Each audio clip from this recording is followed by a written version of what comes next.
Bonjour à tous, bon dimanche à tous les secouristes. Je suis très content de vous parler de la part du Seigneur encore ce jour.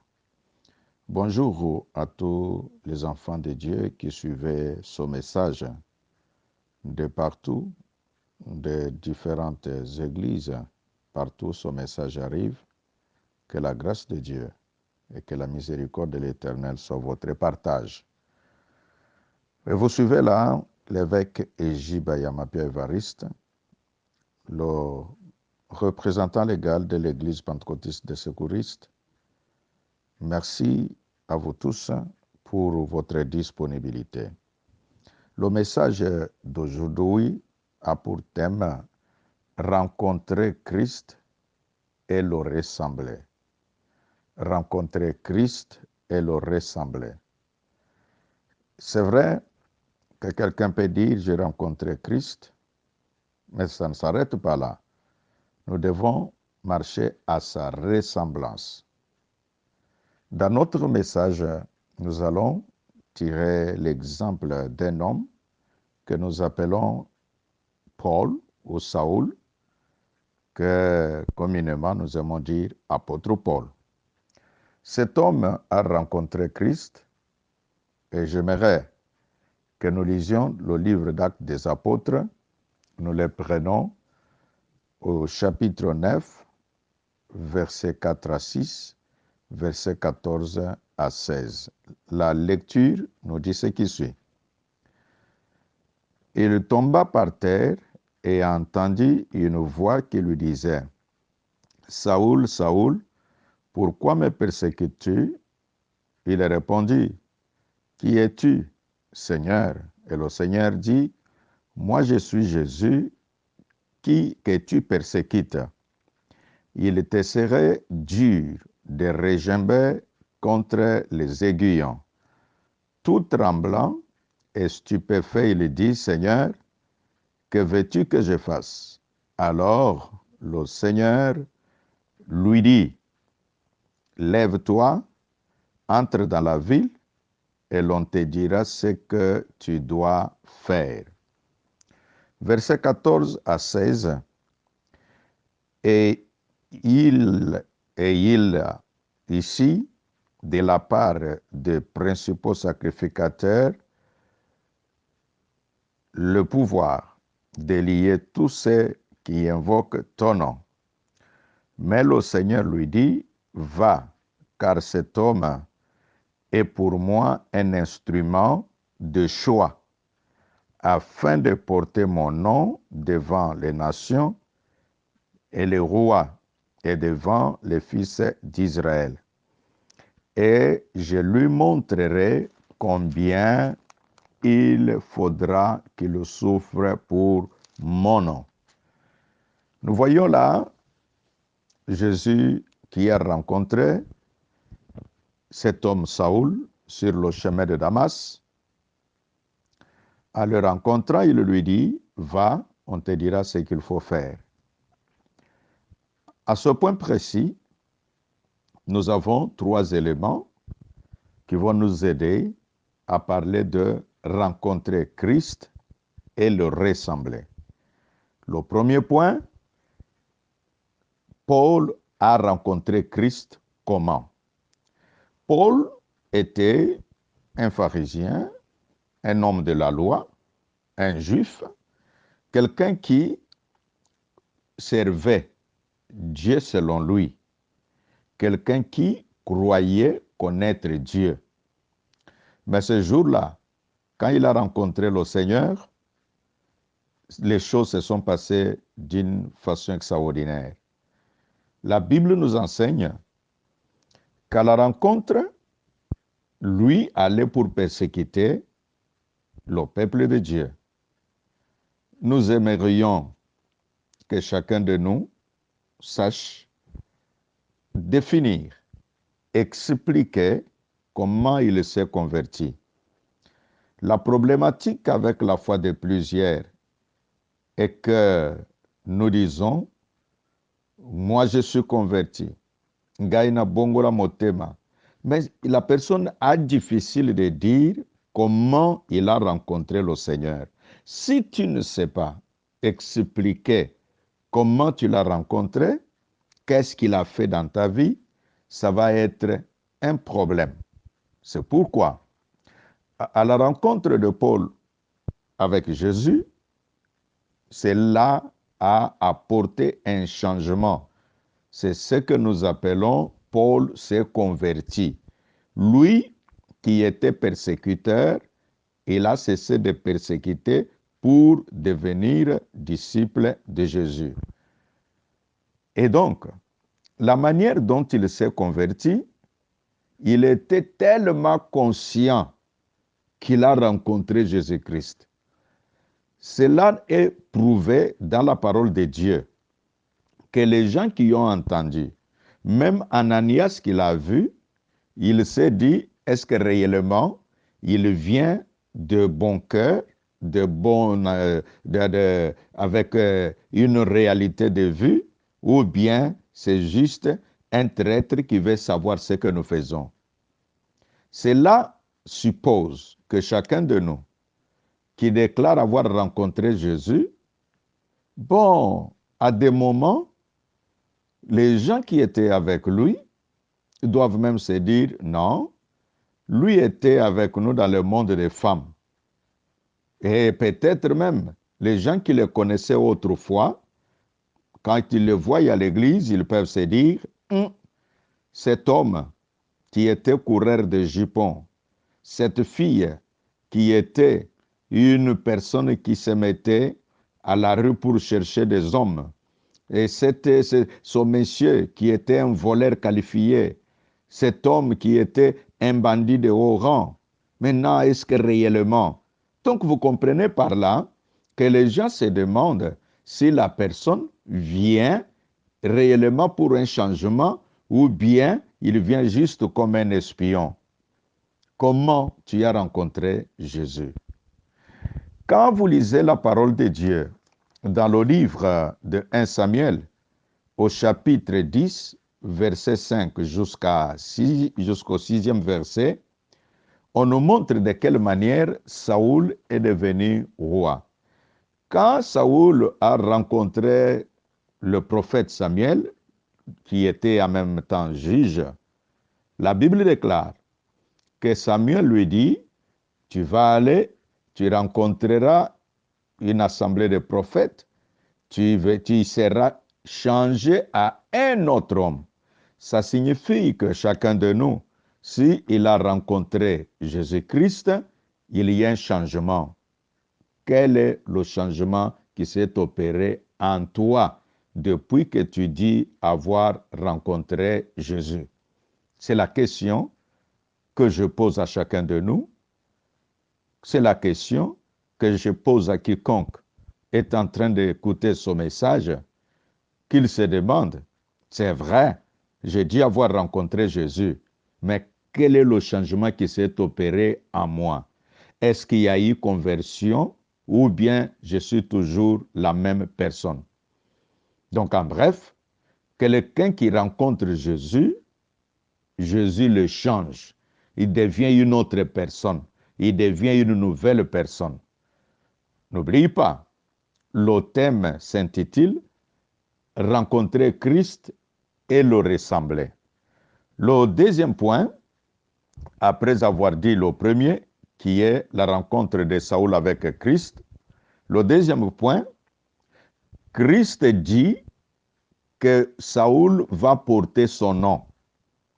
Vous sentez là qu'il y a, comme qui dirait, le moment du mariage. Quand il y a mariage, comment les choses se passent?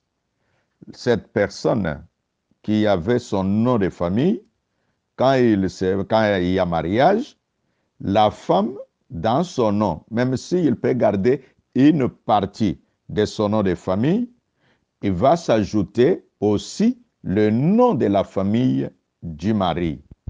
C'est ainsi, vous verrez, les gens, les noms vous les connaissez, je n'ai pas besoin de vous donner trop d'exemples là-dessus parce que vous les vivez à côté des uns et des autres. C'est ce qu'il fait. Par exemple, quand quelqu'un voit mon épouse, je crois à la présentation, et il dira, ah non, celle-là, c'est Madame Ejiba. Ou l'autre qui dira, Wana, Mama Ejiba. Maintenant, les gens diront, ah bon, ceux qui l'ont connu, ils diront, mais non, c'est Maman Bia. Oui, oui, quand on dit Maman Ejiba, parce que c'est la femme d'Ejiba.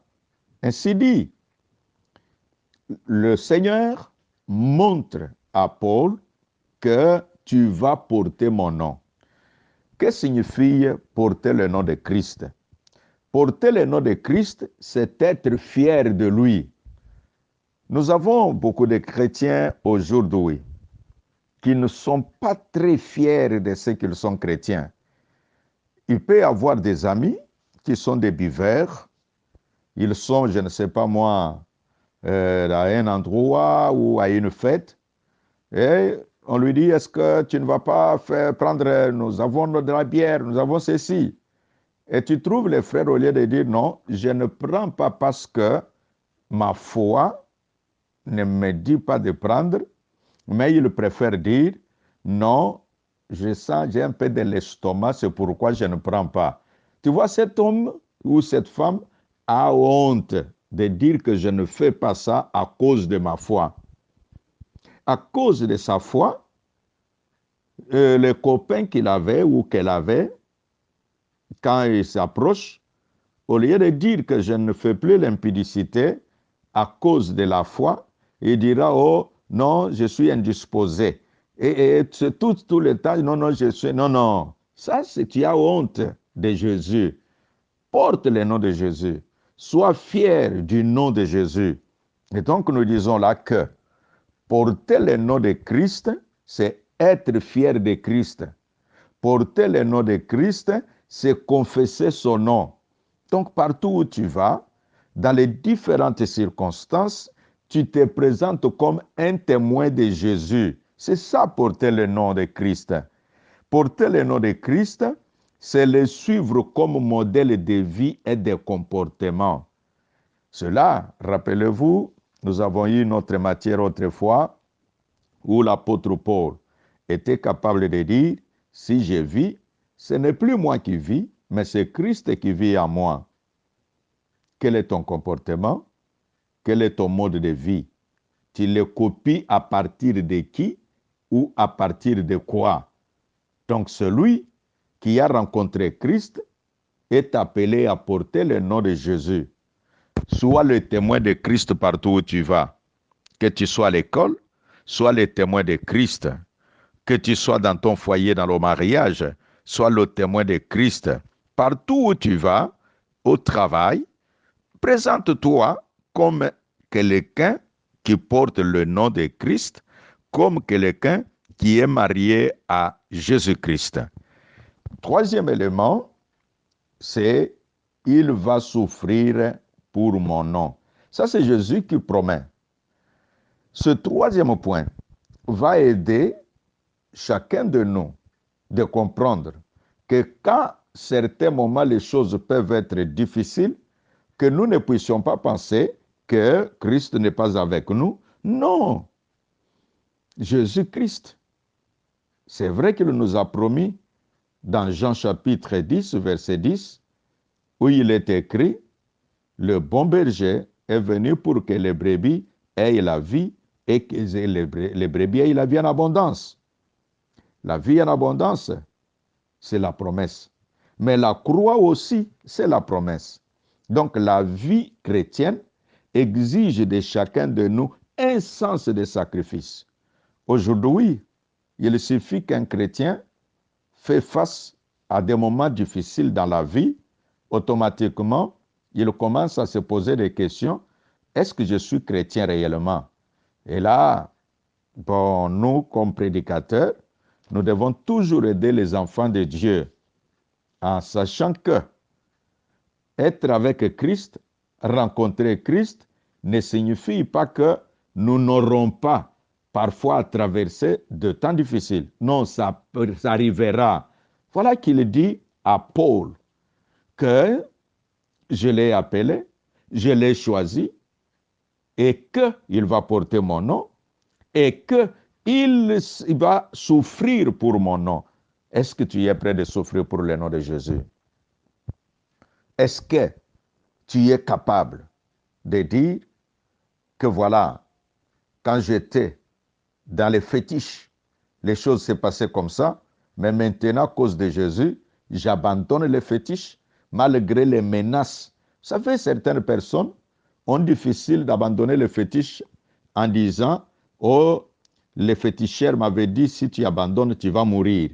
Oui, il faut aussi accepter qu'à cause de Jésus, j'accepte d'abandonner les fétiches et être avec Jésus. Donc, nous disons là que la rencontre avec Christ, c'est le ressembler. Et le message de Christ ne s'arrête pas seulement à venez à moi, vous tous qui êtes fatigués, je vous donnerai du repos. Mais c'est aussi ce message de Christ qui dit, celui qui vient à moi renonce à lui-même, qu'il porte sa croix et qu'il me suive. Mais aujourd'hui, beaucoup de chrétiens ne sont pas prêts à porter la croix et suivre Jésus. Porter la croix, c'est être avec lui. C'est ainsi l'apôtre Paul. Quand nous prenons dans le livre des Galates, au chapitre 6, verset 14, l'apôtre Paul était même content, fier de la croix. C'est-à-dire, même quand il souffrait, il trouvait que souffrir pour lui, ça ne dit absolument rien. Sa vie est le reflet de Jésus. Il voit Jésus. C'est lui qui marchait dans les rues de Jérusalem. Il voit Jésus. C'est lui que tout le monde applaudissait. Il voit Jésus. C'est lui qui multipliait les pains. Mais il le voit que son même Jésus acceptait de monter à la croix pour le salut de l'humanité. Et le ressembler, ça veut dire que je serai avec Jésus en toutes circonstances. C'est être prêt que pour Jésus, en tout cas, je ne le renierai pas, même si je suis devant la souffrance, même si je fais face à la famine, comme en ce temps de confinement, les choses sont difficiles, il n'y a pas d'argent, l'argent ne circule pas comme il se doit, le travail, les marchés, tout est compliqué. Alors la personne qui a rencontré Jésus dira, je suis prêt d'être chrétien même pendant le confinement. Donc je disais que être chrétien, être disciple de Jésus, avoir rencontré Jésus, les ressembler, c'est aussi, même quand on est insulté pour le nom de Jésus, on ne peut pas les renier pour dire, oh non, oh moi, je suis ceci, on ne peut pas jouer avec moi comme ça. Non, non mes amis, nous devons ressembler à Christ. Christ, lui qui était capable à la croix, appeler une légion d'anges, mais pour ton salut, pour mon salut, il n'a pas appelé les anges pour venir disperser ceux qui étaient là.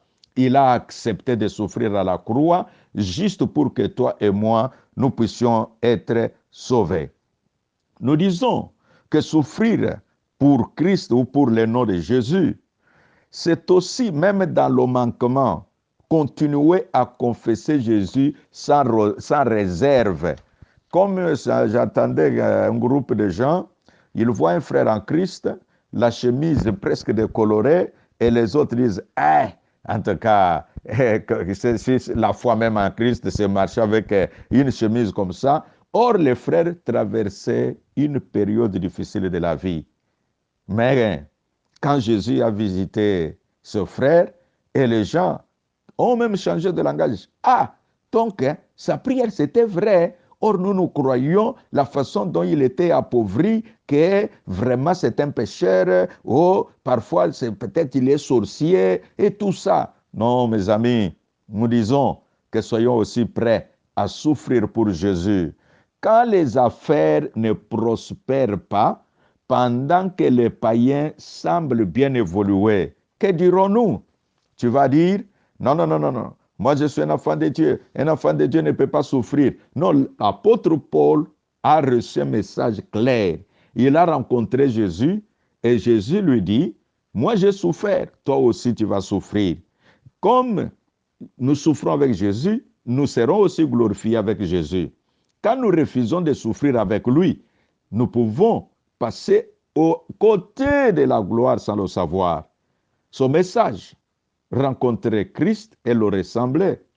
Je vous lis, bien-aimés dans le Seigneur, tous les secouristes de partout où vous êtes, dans la maison où vous réunissez, que vous puissiez tenir ferme à votre foi, que vous puissiez tenir ferme même en des temps difficiles, que l'on parle de coronavirus, que l'on voie les gens mourir de coronavirus, que l'on voie l'économie en train de s'effondrer à cause du coronavirus, nous puissions toujours dire, dans la joie comme dans la souffrance, je serai avec Jésus. Je marcherai avec lui, je lui serai, je vais le ressembler. C'est par ces paroles que je vais clôturer ce message et je ne manque pas de vous rappeler que quand vous allez sur notre page Facebook, quand vous allez sur notre page YouTube, sur Facebook, c'est Évêque Ejiba Yamapia, et vous verrez là, vous allez souscrire, et sur YouTube, c'est Évêque Ejiba Yamapia officiel. Donc, dès que tu cliques, il faut cliquer sur la cloche là, abonner.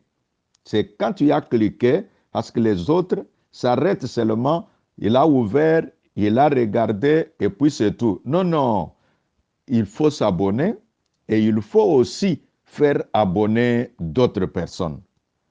Que l'Éternel, notre Dieu, je fais maintenant prier. Seigneur, tu es le Dieu Tout-Puissant, Créateur des cieux et de la terre. C'est par le nom puissant de Jésus-Christ que je proclame la paix et la grâce dans cette famille, auprès de cet homme, de cette femme qui m'écoute. Oh Dieu, Christ est venu, nous l'avons rencontré. Oh Dieu, il nous a changés. Quand nous étions pécheurs, il a fait de nous des citoyens célestes.